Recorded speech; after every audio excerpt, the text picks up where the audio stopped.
Bilang sama-sama dengan saya, purity of heart.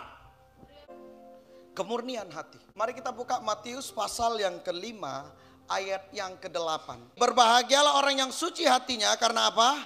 Karena mereka akan melihat Allah. Bapak Ibu, dalam bahasa Yunani terjemahan aslinya itu kata suci, itu kata ros, artinya murni. Murni itu tidak pernah kotor dan tidak pernah bercacat.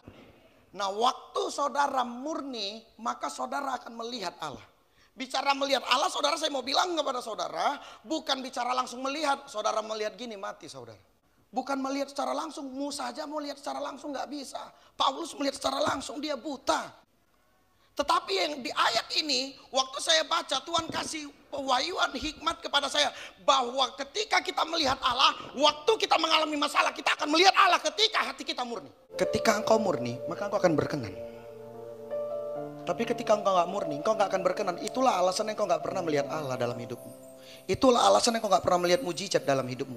Itulah alasan yang engkau gak melihat pertolongan dan promosi dalam hidupmu. Tetapi ketika hatimu murni, engkau akan melihat Allah dalam bentuk apa? Dalam bentuk penyertaan. Dalam bentuk apa? Dalam bentuk berkat. Dalam bentuk apa? Dalam bentuk mujizat. Dalam bentuk apa? Dalam bentuk pertolongan. Waktu kita mengalami badai cobaan, ketika hati kita murni, kita akan melihat pertolongan Allah. Waktu kita mengalami sakit penyakit dan hati kita murni, tetap berkata, Tuhan, sekalipun aku sakit, aku percaya Tuhan mendatangkan kebaikan bagi saya. Ketika hatimu murni, maka engkau akan melihat Allah. Apa yang kau lihat? Bahwa mujizat Allah akan lahir atas kehidupanmu. Bahwa mujizat itulah adalah Allah sendiri.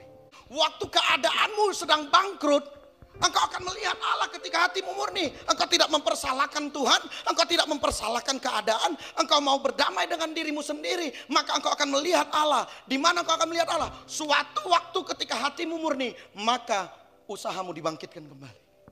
Namun dalam perjalanan realita kehidupan kekristenan kita, anak-anak Tuhan seringkali lagi tidak lagi murni.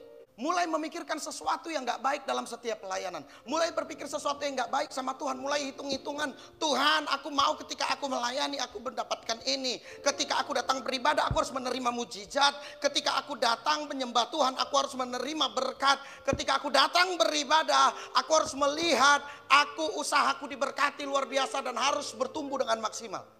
Dan akhirnya iblis memakai setiap pikiran saudara untuk akhirnya saudara tidak lagi murni. Tahukah saudara bahwa di dalam perjalanan hidup ini bicara tentang kemurnian. Setiap proses yang Tuhan hadirkan dalam kehidupan saudara, itu untuk memurnikan saudara. Setiap sakit penyakit yang Tuhan hadirkan dalam hidup saudara, itu tujuannya untuk memurnikan saudara. Setiap kebangkrutan yang Tuhan izinkan terjadi atas setiap usaha saudara, itu untuk memurnikan saudara. Setiap kemiskinan yang Tuhan izinkan saat ini mungkin terjadi, itu semuanya untuk memurnikan saudara. Bahwa tujuan hidup ini semuanya untuk dimurnikan saudara. Karena tanpa murni kau gak akan bisa melihat Allah. Tanpa suci hatimu kau gak akan bisa melihat Tuhan. Waktu saya saudara, ini dikasih Tuhan rema. Saya di mobil 3 hari yang lalu tentang kemurnian hati. Di mobil saya berjalan. Dan akhirnya tercipta satu lagu ini. Murnikan hatiku, biar ku berkenan di hadapanmu. Celikan mataku, biar ku melihat jalan salibmu.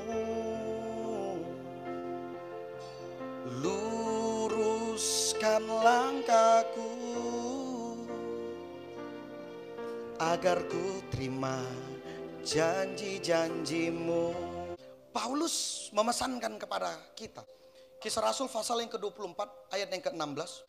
Sebab itu aku senantiasa berusaha untuk hidup dengan hati nurani, murni di hadapan Allah dan di hadapan siapa?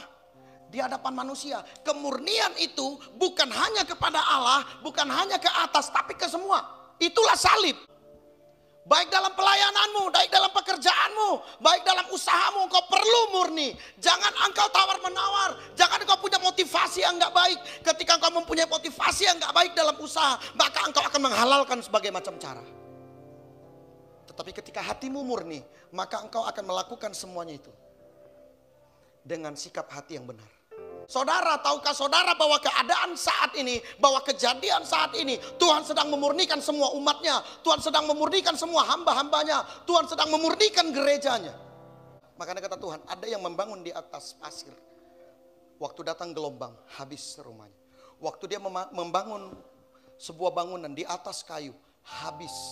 Tetapi waktu dia membangunnya di atas intan permata, semakin dibakar maka akan semakin murni. Ketika keadaan ini Tuhan izinkan semua corona terjadi, di sini akan terlihat mana yang murni dan yang tidak, dan akan tereliminasi. Yang murni akan tetap bertahan, tetapi yang nggak murni akan meper di tengah jalan. Yang murni akan tetap bersyukur, tetapi yang nggak murni akan bersungut-sungut. Yang murni akan tetap bilang, ku bersyukur Bapa. Ku bersyukur Tuhan, sebab kasih setiamu di dalam hidup. Ku bersyukur, walaupun keadaanmu lagi gak baik, engkau tetap berkata, oh, ku bersyukur Bapa. Ku bersyukur Tuhan, sebab kasih setiamu di dalam hidupku. Ku bersyukur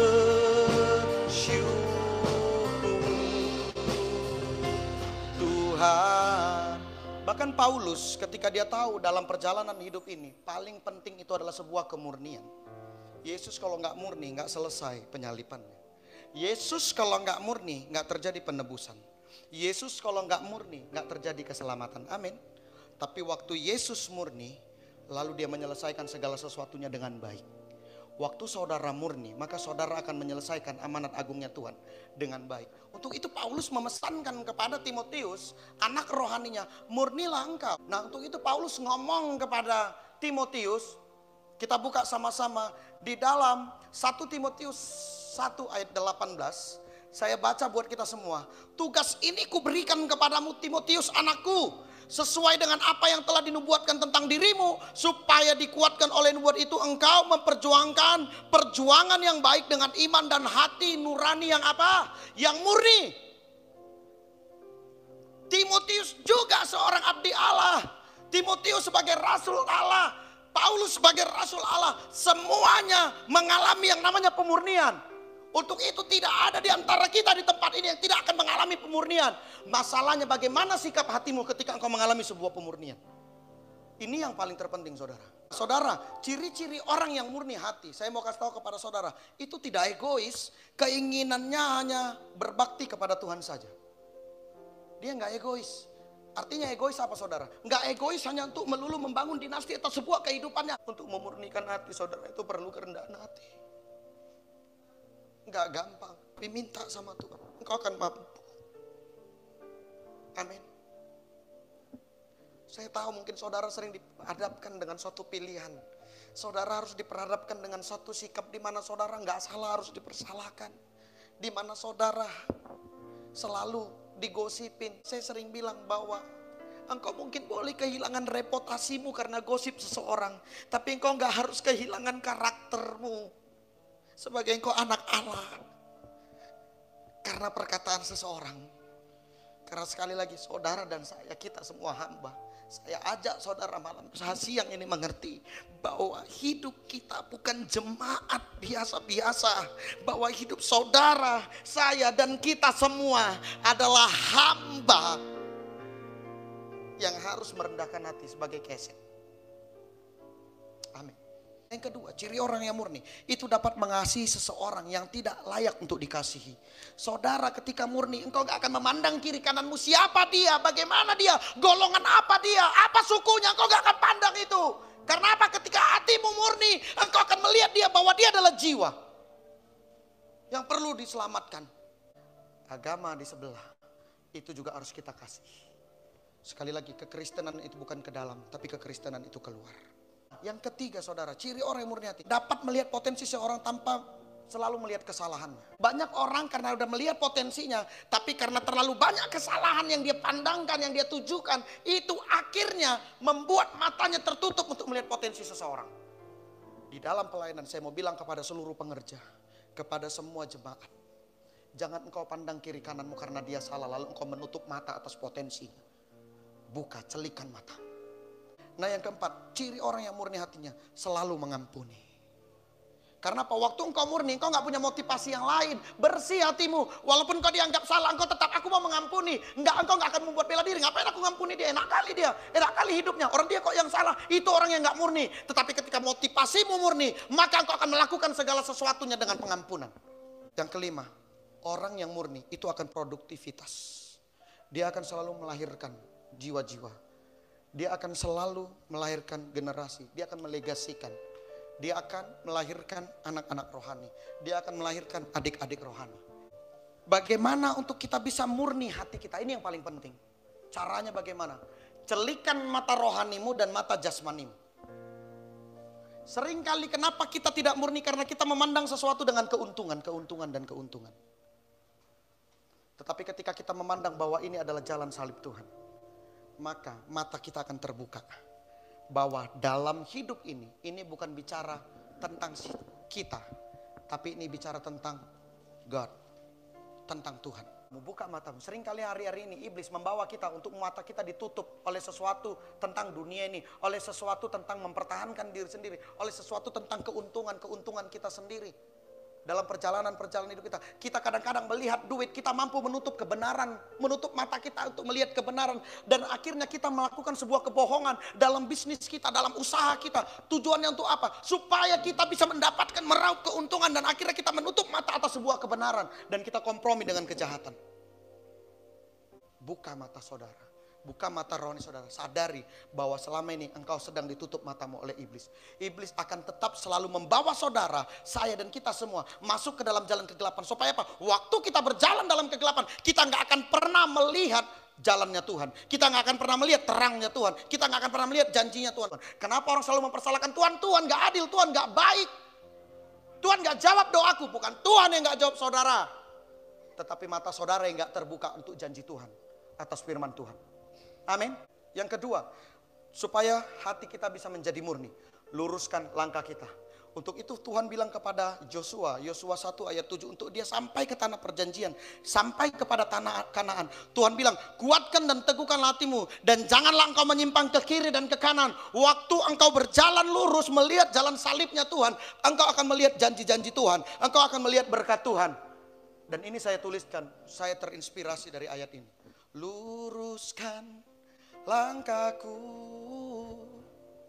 agar ku terima janji-janjimu. Saudara hari ini yang membutuhkan mujizat, saudara hari ini yang membutuhkan pertolongan, saudara hari ini yang membutuhkan pekerjaan, saudara hari ini yang membutuhkan usaha saudara dibangkitkan kembali. Saya mau bilang kepada saudara, saya mau bilang kepada kita semua, luruskan langkahmu. Jangan menyimpang ke kiri dan ke kanan. Artinya saudara, jangan neko-neko. Oh Bu jangan ke kiri ke kanan Bu. Kadang-kadang kalau di arisan waktu dengar firman Tuhan dari ini, wih iya betul ya.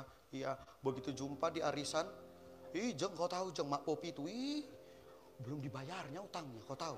Jijik kali aku lihatnya itu. Berani pula itu datang dia lagi di pertemuan-pertemuan persekutuan doa kami. Sok gayanya paling menyembah, paling betul. Utangnya aja belum dibayar. Tukang gosip. Bertobat. Oh Pak luruskan jalanmu. Adik-adik. Bang. Adik-adik. Luruskan jalanmu. Pelayan-pelayan. Luruskan jalanmu. Amin. Artinya jangan kompromi. Kita orang mengerti firman. Kita orang mengerti kebenaran. Nah yang ketiga, belajar dari Tuhan Yesus. Matius pasal 11 ayat 29. Pikul aku yang kupasang dan berjalan, belajarlah padaku. Karena aku lemah lembut dan rendah hati dan jiwamu akan mendapat ketenangan. Amin. Kita belajar dari Yesus untuk kita bisa murni. Saudara, teladan saudara hanya Yesus. Teladan saudara bukan saya. Bukan kiri kanan saudara. Teladan yang terbaik itu Yesus. Hamba Tuhan bisa salah, pendeta bisa salah. Tapi Tuhan Yesus nggak pernah bisa salah. Amin. Nah yang keempat, terima nasihat dan teguran. Untuk engkau bisa murni, dari sini kelihatan kemurnian hatimu. Waktu hatimu murni, engkau ditegur, engkau dinasehati, engkau akan menerima. Amin. Untuk itu 1 Timotius pasal 1 ayat 5 bilang, tujuan nasihat itu ialah kasih yang timbul dari hati yang suci, dari hati yang nurani, yang murni, dan dari iman yang tulus ikhlas. Yang terakhir, tidak mencari keuntungan dari firman. Saudara, ini yang paling mengerikan. Banyak sekarang, maaf, anak-anak Tuhan memakai firman menjadi sebuah keuntungan. Dipakai firman dimodifikasi supaya akhirnya apa? Ditutup sebuah kebenaran-kebenaran supaya diundang sana sini sana sini. Waktu diundang kan lumayan, ditempeli amplop. Beda tipis. Hidup untuk melayani sama melayani untuk hidup. Terkesan ini sama, tapi di ujung perjalanan ini berubah. Ini beda arah ini. Banyak lagi orang tidak murni memakai firman Tuhan untuk menjadikan sebuah keuntungan. Kita baca sama-sama 2 Korintus 2 ayat 17. Sebab kami tidak sama dengan banyak orang lain yang mencari keuntungan dari firman Allah. Sebaliknya dalam Kristus kami berbicara sebagaimana mestinya dengan maksud-maksud murni atas perintah Allah dan di hadapannya. Artinya di zaman itu banyak orang-orang yang sudah mulai pakai firman Tuhan untuk keuntungan-keuntungannya. Banyak orang pakai firman itu untuk menjawab kebutuhan-kebutuhan hidupnya. Bukan Tuhan lagi yang menjadi kebutuhan hidupnya. Tetapi firman Tuhan yang dimodifikasi untuk menjawab keuntungan-keuntungan dalam pelayanannya, dalam hidupnya. Sekali lagi saya bilang saudara, ingat baik-baik. Beda tipis. Hidup untuk melayani sama melayani untuk hidup. Saudara pilih yang mana? Kalau saya pilih hidup untuk melayani. Makanya saya ciptakan kemarin lagu HSP, hidup sebagai persembahan. Ku berikan syukurku Tuhan buat semua kebaikanmu, sebab kau yang selalu mendengar seru doaku. Ku berikan hidupku Tuhan sebagai persembahanku. Ku berikan hatiku Tuhan melayanimu. Waktu kita nggak murni, kita akan dimuntahkan Tuhan. Waktu kita nggak murni, iman kita akan habis. Waktu kita nggak murni, kandaslah iman kita saudara. Untuk itu saya mau bilang kepada setiap kita, ini closing statement saya. Hiduplah untuk melayani. Saudara, Matius 6 ayat 33, bukankah itu cukup bagimu? Cari dulu kerajaan Allah dan kebenarannya, maka semua akan ditambahkan padamu. Sampai detik ini, walaupun saya meninggalkan usaha saya nggak lagi fokus kepada usaha saya. Walaupun kami meninggalkan usaha yang kami notabene-nya bisa dapat 1 bulan 50 juta. Tapi saya tinggalkan bersama dengan istri. Buktinya toh hari ini kami dipelihara Tuhan. Saya pingin batik, ada batik. Saya kemarin udah gak ada sepatu lagi, ulang tahun dibelikan sepatu. Saudara tahukah bahwa hidup ini bicara tentang kemurnian. Waktu engkau murni, engkau akan melihat pemeliharaan Tuhan. Waktu engkau murni, engkau akan melihat mujizat Tuhan. Waktu engkau murni, engkau akan melihat pertolongan Tuhan. Waktu engkau murni, engkau akan melihat Tuhan. Yang setuju katakan amin.